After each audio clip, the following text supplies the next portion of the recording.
প্রথম মানুষের প্রথম কথা আর শেষ মানুষ শেষ নবীর উম্মত সর্বশেষ নবীর উম্মতের জন্য আল্লাহ রাব্বুল আলামিন এই কথাটাকে বরাদ্দ রেখে দিলেন। কেন? প্রথম মানুষের যে কথা তার যে কথা সন্তানের যে কথা তার বাড়ি জান্নাতে, সন্তানের বাড়ি হবে জান্নাতে, সুন্দর জান্নাত হবে। মারহাবা।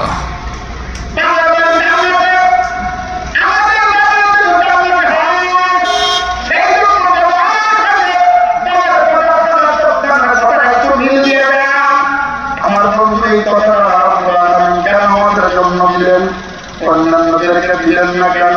কারণ আমার নবী রাহমাতুল্লিল আলামিনকে রব্বুল আলামিন ভালোবাসেন বেশি। হে মুসলমান, অন্যদিকে দেখতে পারবো না। সব নবীর একটা কাজ ছিল, সেই কাজটা হলো মানুষের দিলের উপর মেহনত করা।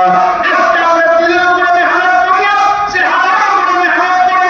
চেহারা সুন্দর করার জন্য কত রকমের কসমেটিক্স, কত ক্রিম ব্যবহার করি। চেহারা দিয়ে একটু দাগ লেগে যায়, এইটা দূর করবার জন্য ডাক্তার শরণাপন্ন হয়। কিন্তু মানুষ দিল